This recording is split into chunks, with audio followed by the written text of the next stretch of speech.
The attic air hung thick and stagnant, a suffocating blanket woven from dust motes dancing in the lone shaft of sunlight piercing through a cracked window pane.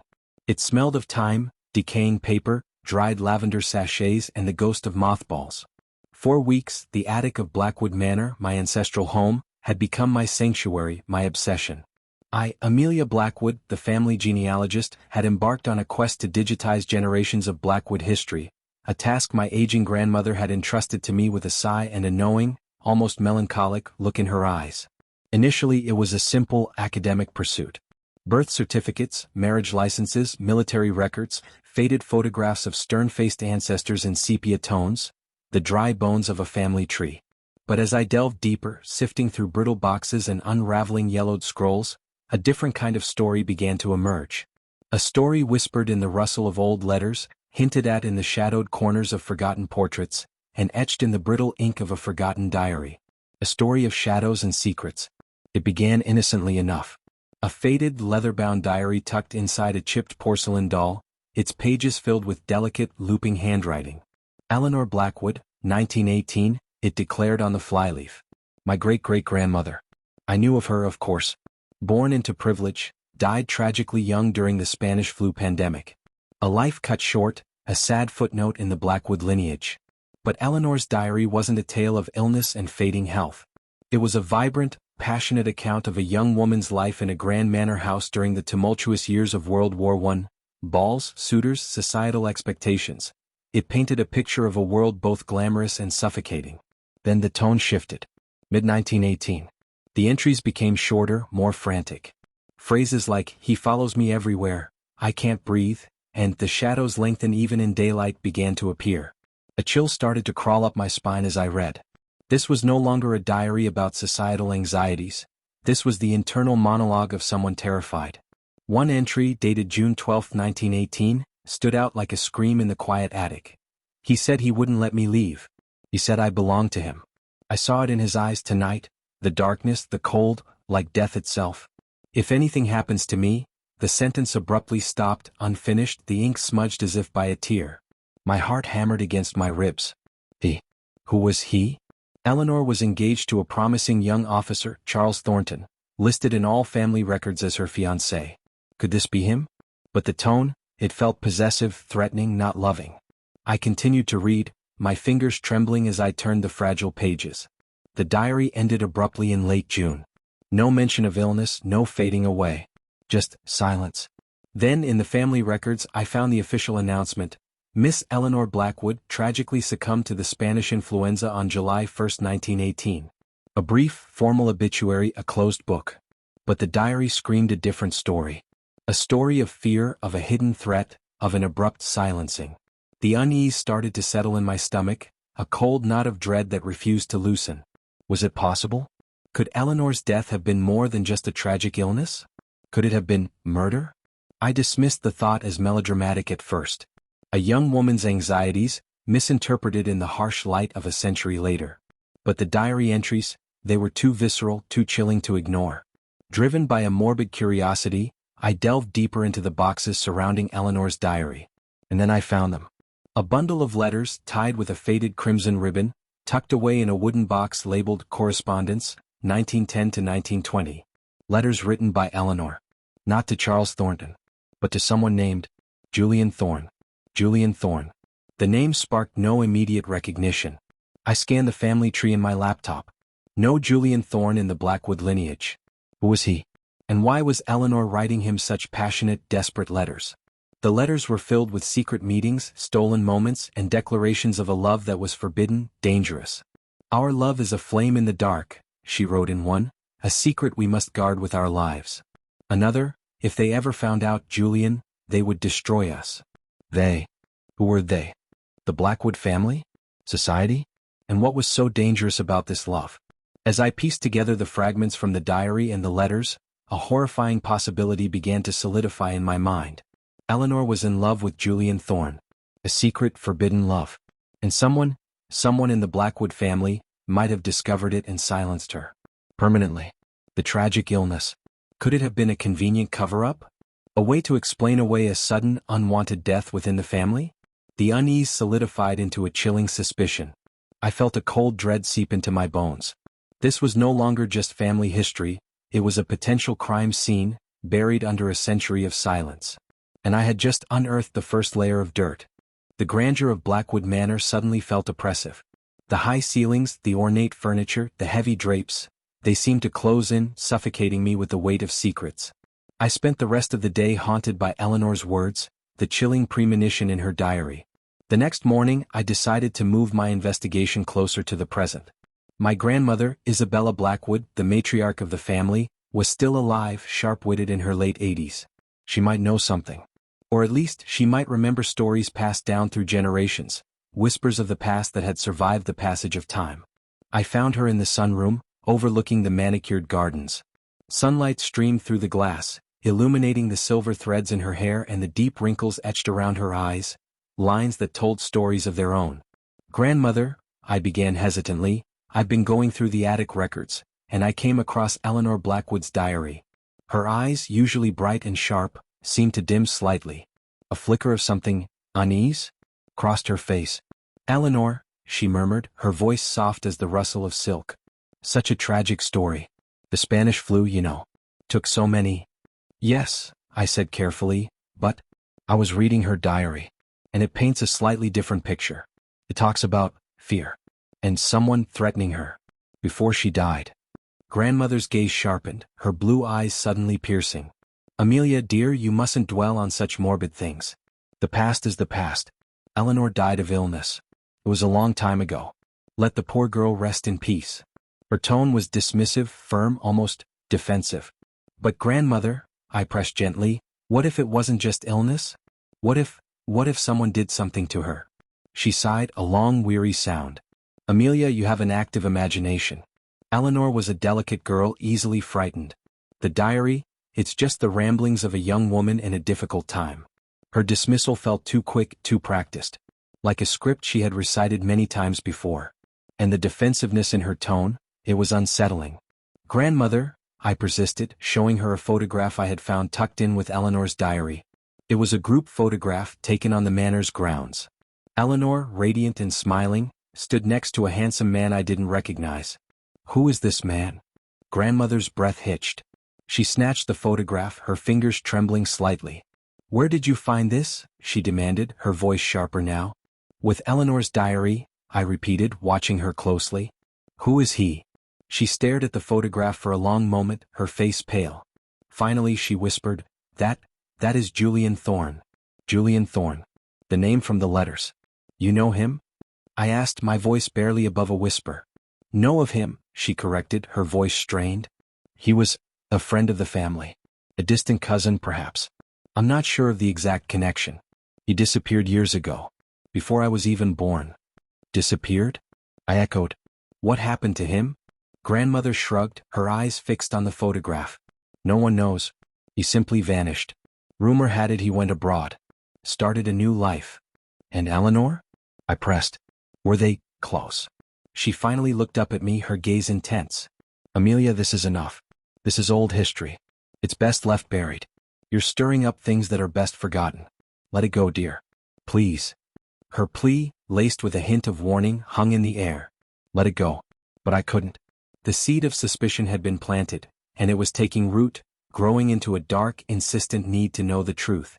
Grandmother's reaction, her defensiveness, her knowledge of Julian Thorne, it only intensified my suspicion.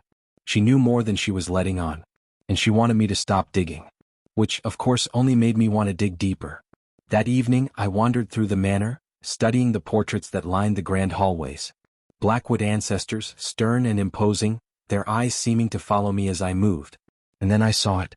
A portrait I hadn't noticed before, tucked away in a dimly lit corner, almost hidden behind a tall grandfather clock. It was a portrait of a young man, painted in the early 1900s. He was strikingly handsome, with dark, intense eyes and a brooding air. And I recognized him instantly. It was Julian Thorne. The man from the photograph, Eleanor's secret lover. But what struck me most was not his face but the portrait beside it.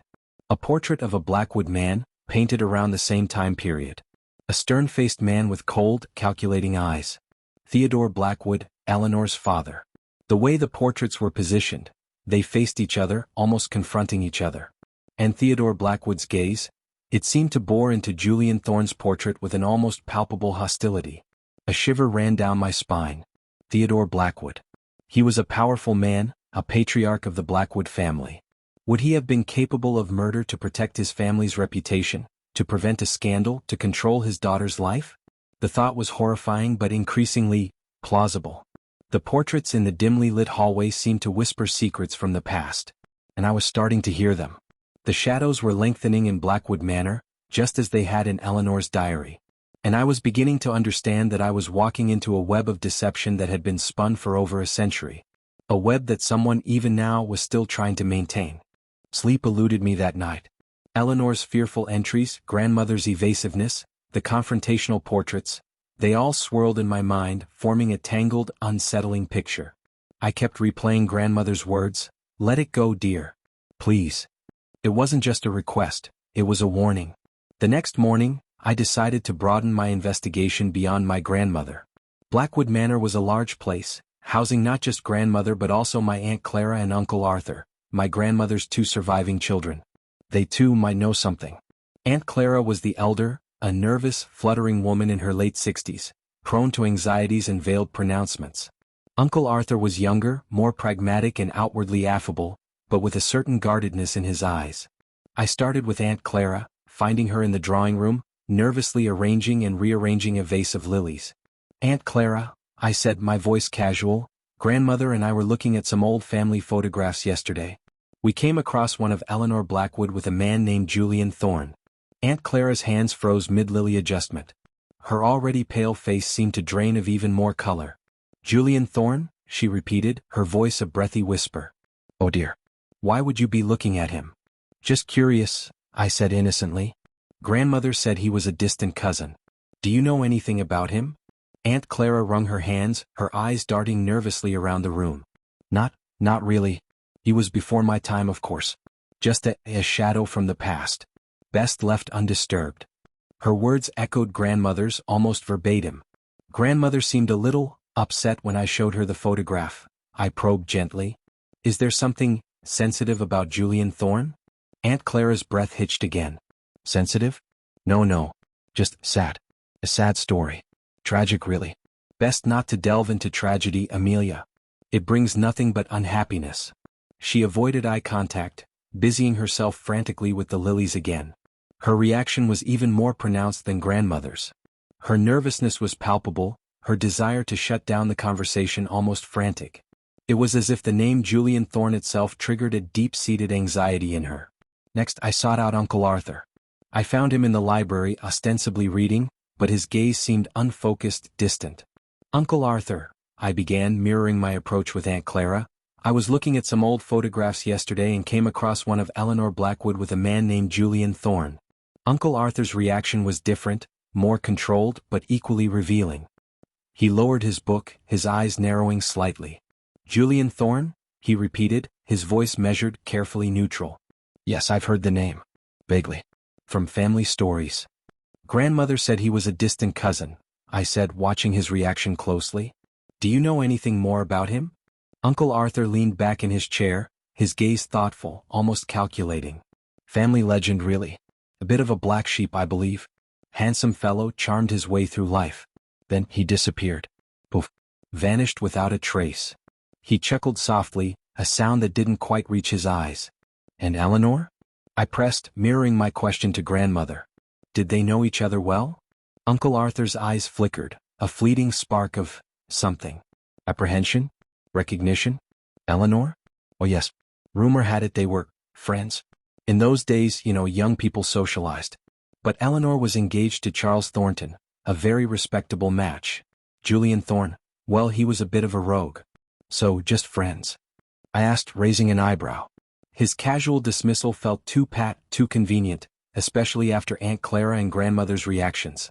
Uncle Arthur shrugged again, a gesture that felt practiced, almost dismissive. "That's the story, Amelia. Old family stories. Often embellished over time. Don't get too caught up in the past, dear girl. The present is far more interesting, wouldn't you say?" He smiled smoothly, but it didn't reach his eyes. Again that guarded look. Both Aunt Clara and Uncle Arthur were acting suspiciously, in their own distinct ways. Aunt Clara was clearly terrified of the subject, wanting to avoid it at all costs. Uncle Arthur was more controlled, dismissive, but there was an undercurrent of something else, a carefully concealed knowledge perhaps. Their reactions confirmed my growing suspicion. This was not just a sad story of a young woman who died tragically. There was something darker, something hidden. And my family, or at least parts of it, knew more than they were letting on. They were protecting a secret that had been buried for a century. But why? And who were they protecting? As I walked away from the library, a new thought struck me. My immediate family, grandmother, Aunt Clara, Uncle Arthur, they were all born long after Eleanor's death. Their knowledge was likely secondhand, based on stories and whispers passed down through generations. But there was someone else. Someone who might have lived closer to the events, someone who might have direct knowledge. Charles Thornton, Eleanor's fiancé. He might be long gone, but what about his descendants? Could there be Thornton family records, letters, diaries that might shed light on Eleanor's death? It was a long shot, but it was a new direction, a new thread to pull in this increasingly tangled web. And I was determined to follow it, even if it led me deeper into the shadows of Blackwood Manor, and closer to a truth that someone clearly wanted to remain buried forever. Tracing the Thornton family proved surprisingly easy in the digital age. A quick online search led me to a historical society dedicated to the Thornton lineage, and through them I managed to contact a distant relative, a Mr. Edward Thornton, residing in a neighboring county. I explained my genealogical research, carefully omitting any mention of my murder suspicions, and requested access to any family archives pertaining to Charles Thornton, Eleanor Blackwood, and their engagement. To my surprise, Mr. Thornton was receptive, even intrigued. He invited me to visit him at his estate the following day. Thornton Manor, while not as imposing as Blackwood Manor, possessed its own quiet dignity, steeped in history and tradition.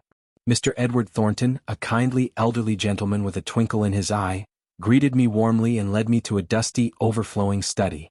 Family history, he chuckled, gesturing around at the stacks of boxes and files. It's a rabbit hole, isn't it? My cousin Charles engaged to a Blackwood, you say? Ah yes, a tragic affair. The Spanish flu, dreadful business.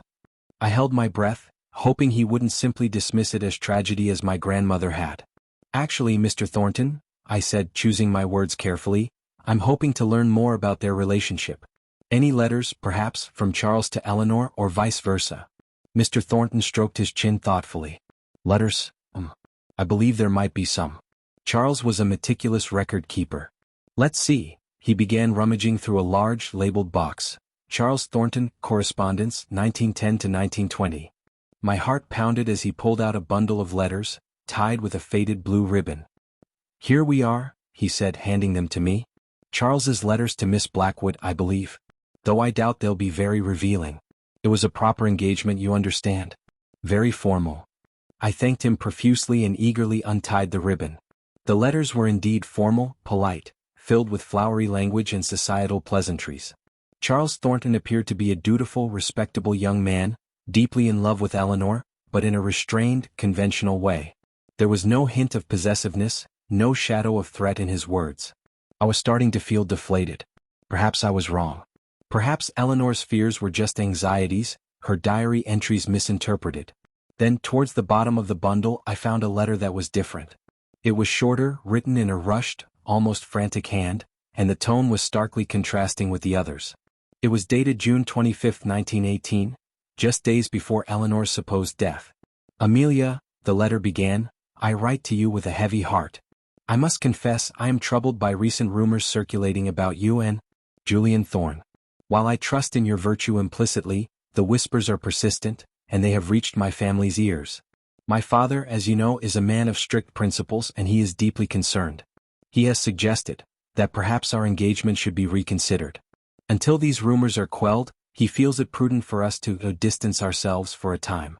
I pray this is a mere misunderstanding, and that your reputation remains unsullied. Yours in hope and concern, Charles. My breath caught in my throat. Rumors. Rumors about Eleanor and Julian Thorne. The secret love affair. Charles Thornton knew. Or at least his family did. And they were threatening to break off the engagement because of it. This letter changed everything. It confirmed the affair was not just a figment of my imagination. It was real and it was known and it was causing a scandal. And it gave Theodore Blackwood, Eleanor's father, a powerful motive. To protect his family's reputation, to prevent a shameful scandal, to control his daughter's life. He might have been driven to extreme measures. I thanked Mr. Thornton, promising to return the letters soon, and rushed back to Blackwood Manor, my mind racing. The pieces were starting to fall into place, forming a disturbing picture. Eleanor was in love with Julian Thorne. Her father, Theodore Blackwood, discovered the affair. Charles Thornton's family threatened to break off the engagement. Eleanor was isolated, afraid, and then, she died. Officially from the Spanish flu. But perhaps, murdered by her own father to silence her, to protect his family's name. The thought was chilling, horrifying. But it was the only explanation that fit all the clues. The diary, the letters, grandmother and Aunt Clara's nervousness, Uncle Arthur's evasiveness, Charles Thornton's letter, it all pointed to Theodore Blackwood. But if Theodore was the killer, why were my family members still so secretive, so afraid to talk about it a century later? Theodore Blackwood was long dead. Why was the secret still being protected? Unless someone else was involved. Someone still alive. Someone within my own family. A cold dread washed over me. Was the danger of uncovering this secret not just historical but present? Was someone in my family still actively trying to keep the truth buried? And if so, why? And who? The closer I got to the truth, the more dangerous it felt.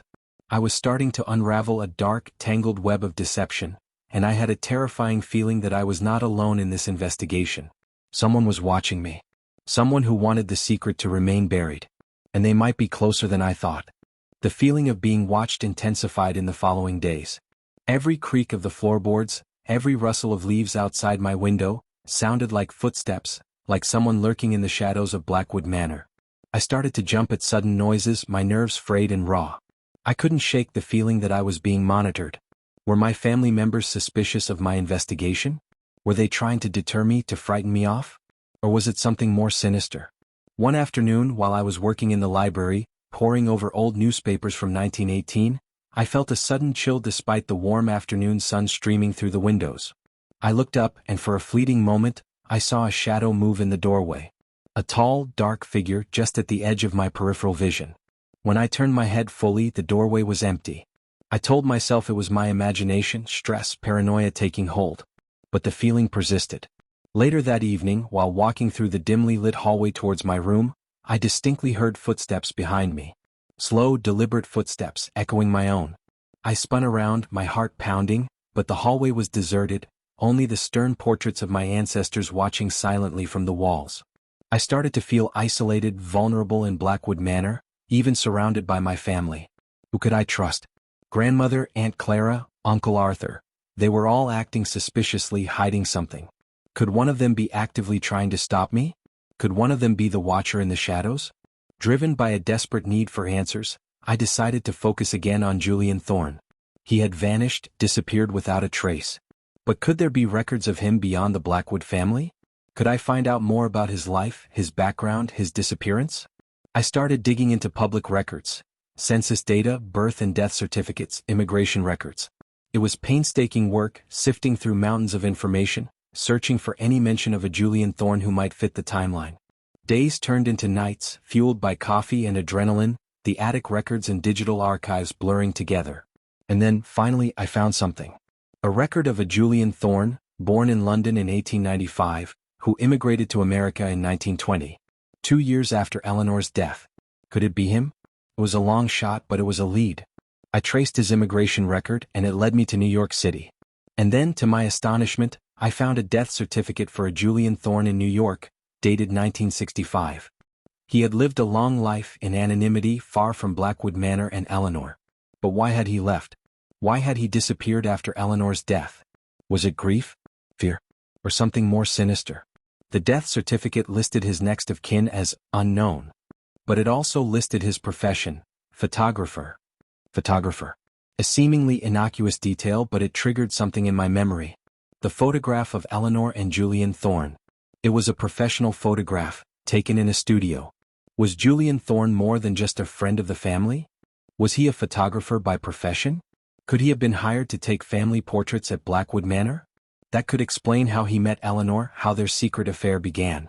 Driven by this new lead, I returned to the attic, searching specifically for photographs. And then I found it. A large, leather-bound photo album, labeled Blackwood Family Portraits, 1910 to 1920. I carefully opened it, and there they were, dozens of photographs of Blackwood family members, taken in various poses, in various settings around the manor. And at the bottom of each photograph, in small, elegant lettering, Julian Thorne, photographer, London and New York. It was him. Julian Thorne was not just a friend of the family, or a distant cousin. He was a professional photographer hired by the Blackwoods. And he had fallen in love with Eleanor during his time at Blackwood Manor. As I flipped through the photo album, I noticed something else. One photograph, a group portrait of the Blackwood family taken in 1918, seemed off. It was the same photograph I had shown grandmother. But this time, looking at it with a more discerning eye, I noticed a subtle anomaly. In the original photograph, Eleanor stood beside Julian Thorne, smiling radiantly. But in this photograph, Julian Thorne was missing. The space where he had stood was subtly blurred, as if someone had painstakingly removed him from the image. My blood ran cold. Someone had altered the photograph. Someone had deliberately erased Julian Thorne from the Blackwood family history. And the photograph I had found with Eleanor's diary, it was the original, unaltered version. Who had altered the photograph? And why? Was it to erase any trace of Julian Thorne's connection to the Blackwood family? To bury their secret affair even deeper? And who would have the motive, the opportunity to do that? Someone within the family, of course. Someone who wanted to control the narrative, to maintain the deception. The watcher in the shadows suddenly felt more real, more menacing. Someone was actively manipulating the past, erasing evidence, and they were clearly aware of my investigation. And I was getting closer to uncovering their secret. And that made me dangerous. I closed the photo album, my hands trembling. I needed to be careful. I needed to trust no one. I was unraveling a dark secret within my own family, and I was starting to realize that the danger was not just historical. It was present. And it was real. And I might be walking into a trap.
Amelia, now acutely aware of the danger, decides to be more discreet in her investigation while continuing to uncover the truth. She realizes she needs to analyze the altered photograph further. Returning to the attic, she examines the original and altered photos side by side under a magnifying glass. She notices subtle differences beyond Julian's removal, slight shifts in shadows around Theodore Blackwood's face and posture. It looks like the altered photo was not just manipulated to remove Julian, but also to subtly portray Theodore in a more favorable, less stern light. This discovery sparks a new line of inquiry: Theodore Blackwood's alibi for the period surrounding Eleanor's death. She delves into historical records, local newspapers from July 1918. She finds a brief society column mentioning Theodore Blackwood was indisposed at home, due to a minor ailment, during the week Eleanor supposedly succumbed to the Spanish flu. This alibi feels flimsy, conveniently vague. Amelia decides to discreetly check Blackwood Manor's historical household records, servant ledgers, delivery logs, anything that might corroborate Theodore's whereabouts during that crucial period. She finds inconsistencies. The delivery logs for that week are unusually sparse, suggesting reduced household activity, inconsistent with a household tending to a seriously ill person. Servant ledgers show several servants were given leave of absence that week, also unusual for a household managing a sick family member. Amelia suspects the minor ailment was a fabrication, the alibi forged. She needs to find concrete proof. To verify the cause of Eleanor's death and Theodore's alibi, Amelia seeks Eleanor's death certificate and the physician's records from 1918. The death certificate lists Spanish influenza as the cause of death, signed by Dr. Alistair Finch, the Blackwood family physician at the time. She tries to locate Dr. Finch's medical records from that era, but they are strangely missing from local archives and historical medical societies. It's highly unusual for a physician's records from a prominent family in that era to completely vanish. Amelia becomes increasingly suspicious. She researches Dr. Alastair Finch himself. He was a respected physician, but she uncovers a minor scandal in his past, a hushed-up incident of medical malpractice from years prior, potentially covered up by a wealthy patron, someone like Theodore Blackwood? Could Dr. Finch have been indebted to Theodore and willing to falsify a death certificate? Feeling cornered and increasingly wary of direct questions, Amelia shifts her approach. She seeks to build rapport and trust with Aunt Clara, sensing her nervousness stems from more than just general anxiety. She starts spending more time with Aunt Clara, engaging in seemingly innocuous conversations about family history, General Blackwood Manor anecdotes, and occasionally dropping veiled hints about the Eleanor Blackwood story without directly accusing anyone. During one such conversation, while looking through old family photographs, not the album, just loose prints, Amelia mentions Eleanor's diary entries about fear and a he. Aunt Clara visibly trembles. In a moment of emotional vulnerability, Aunt Clara confesses not to murder, but to something unexpected. Aunt Clara reveals that she has been altering family records and trying to subtly discourage Amelia's research. Aunt Clara confesses that generations ago, there was a family scandal surrounding Eleanor, but it wasn't murder. It was an illegitimate child. Julian Thorne was not just a photographer, he was Eleanor's secret lover and the father of her unborn child. The threat, in Eleanor's diary, was social ruin, not murder. Theodore, a staunchly moral man of his time, was deeply ashamed and feared societal disgrace. Aunt Clara confesses she altered the photo album and other minor records to protect the family name and avoid dredging up this old shame. This is a significant misdirection. It seems to explain Aunt Clara's anxiety and the altered photo. It temporarily deflects suspicion from murder to a more acceptable family secret. Amelia is momentarily thrown off balance. Could she have been wrong about murder all along? Amelia, while reassessing her theory, returns to Eleanor's diary, now looking for hints of pregnancy or illegitimate love. She pores over the pages again and notices something she missed before: faint traces of ripped-out pages towards the end of the diary. Several pages are clearly missing, right after the most frantic, fearful entries. This changes everything again. Were the missing pages ripped out before or after Eleanor's death? Who would rip them out and why? If Aunt Clara's story of illegitimate pregnancy is true, why would those pages be ripped out? Unless those missing pages contained evidence that contradicted Aunt Clara's confession and pointed to something far darker. Amelia realizes Aunt Clara's confession, while partly truthful about a scandal, is also a deliberate misdirection, a carefully constructed half-truth to steer her away from the real secret. Returning to the letters Charles Thornton wrote to Eleanor, Amelia re-examines them, now with the illegitimacy theory in mind. She finds a postscript in one of the earlier letters, seemingly innocuous at first glance. My father also mentioned a curious incident involving Mr. Thorne and your father recently. Something about a heated disagreement at the Blackwood Bank. I trust it was nothing serious. Blackwood Bank. The Blackwood family owned a prestigious bank in the region. A heated disagreement at the bank. Between Theodore Blackwood and Julian Thorne. What could they have been arguing about? Money? Eleanor? Amelia researches historical records of Blackwood Bank, specifically looking for any financial transactions or records related to Julian Thorne or Theodore Blackwood around 1918. She uncovers a hidden ledger entry, a large, unexplained sum withdrawn from Theodore Blackwood's personal account just days before Eleanor's death, marked cryptically as Project Nightingale. Project Nightingale. The name sends a shiver down Amelia's spine. Nightingale was Eleanor's nickname in the family, a term of endearment. Was this withdrawal payment related to Eleanor? To Julian? To something sinister? Amelia decides to infiltrate the Blackwood Bank archives, housed in a secure basement section of the modern bank building still owned by the Blackwood family. Using her family name and genealogical research pretext, she gains limited access to historical records. However, the key 1,918 records she needs are supposedly unavailable, missing, or archived off-site, according to the bank manager, who is polite but clearly resistant to her inquiries. Amelia realizes she needs to bypass official channels. She uses her knowledge of the bank's layout from old family blueprints and plans a clandestine entry into the restricted archives during off-hours. This chapter involves suspenseful infiltration, navigating security systems, even rudimentary ones from an older building, and a sense of heightened risk. Inside the restricted archive, Amelia finds the 1918 ledgers. She meticulously searches for records related to Project Nightingale and Theodore Blackwood's withdrawals. She uncovers a series of coded entries and receipts. Piecing them together, she uncovers the shocking truth. Project Nightingale wasn't related to Eleanor's well-being, but a financial transaction with Dr. Alastair Finch. Theodore Blackwood paid Dr. Finch a substantial sum of money on the very day of Eleanor's supposed death. The payment was explicitly marked as final settlement, Nightingale Project, confidentiality assured. This is a major revelation.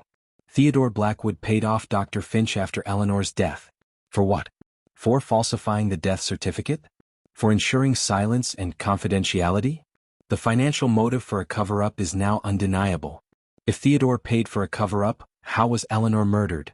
Amelia returns to Eleanor's diary, rereading the final, fearful entries with a new lens.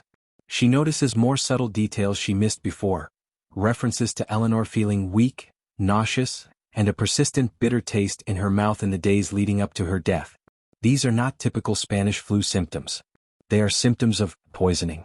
Amelia researches common poisons from the early 20th century that could mimic flu-like symptoms and leave little trace after death, especially without modern forensic toxicology.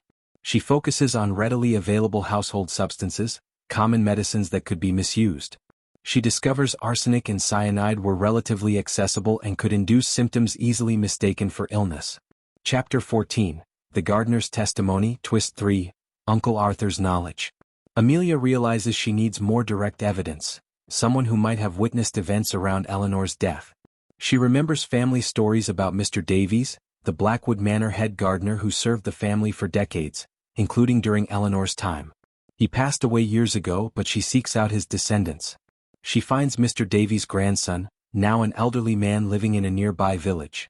Initially hesitant and wary of Blackwoods, he eventually opens up to Amelia when she explains her genealogical research. He recounts stories his grandfather told him about Blackwood Manor, including a dark tale about Eleanor's death. Mr. Davies' grandson reveals that his grandfather always suspected Eleanor was poisoned.